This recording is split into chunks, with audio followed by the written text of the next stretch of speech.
Kenya has been an example for developing nations with its multi-party system, democratic elections, and significant social and economic progress.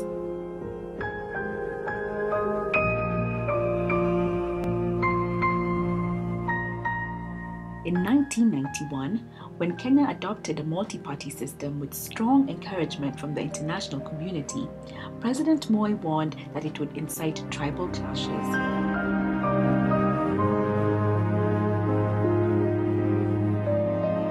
It was no coincidence that immediately after the system was in place, tribal violence broke out.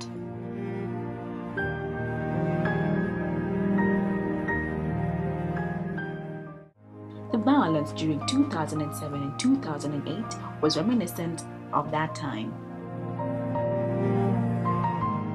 Thousands lost their lives and homes.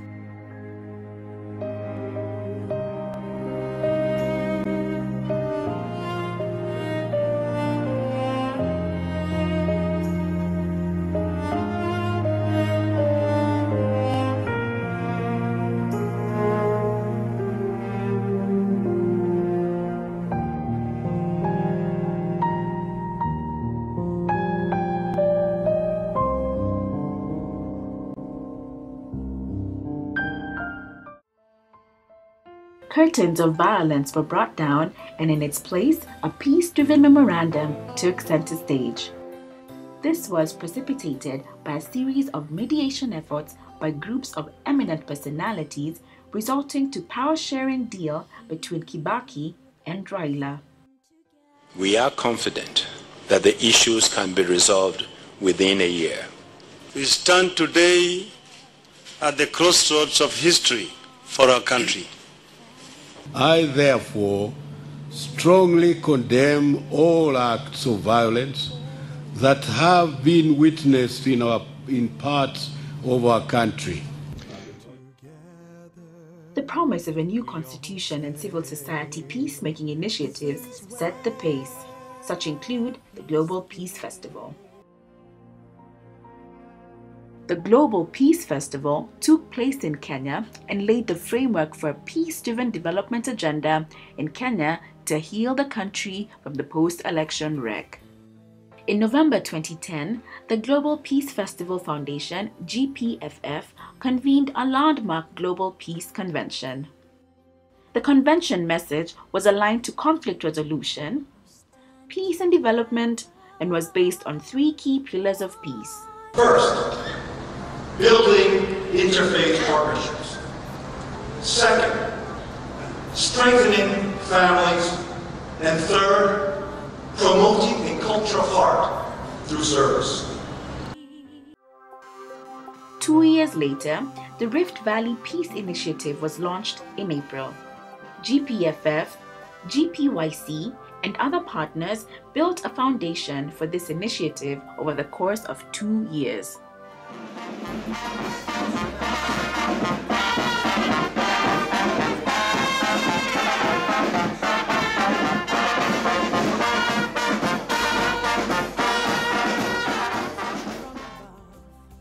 To date, the healing process has been a challenge to the government and all stakeholders engaged in peace building in Kenya. You cannot come and impose solutions in the community. I'm very thankful to have been chosen to be the Goodwill Ambassador for this initiative. I love peace.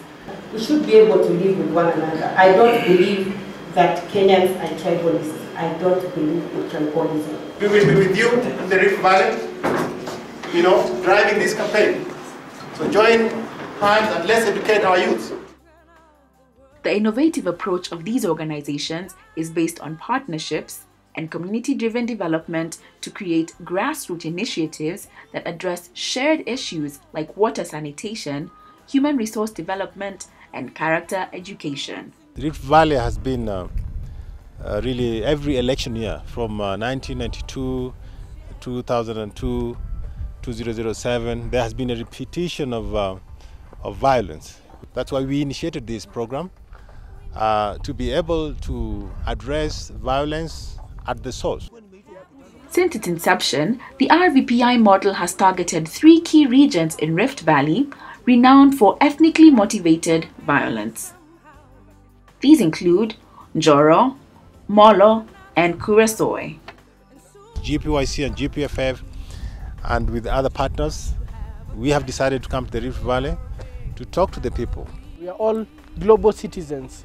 So GPYC na GPFF tuna focus ya kwamba tuweze ku raise global citizens. Sisi tunafanya ile kitu tunaitwa community driven development. To create lasting resolution to the Rift Valley violence, it was necessary to understand the story behind the post-election violence and possible solutions to the problems. But first, victims could not withhold themselves from recounting events of the post-election violence.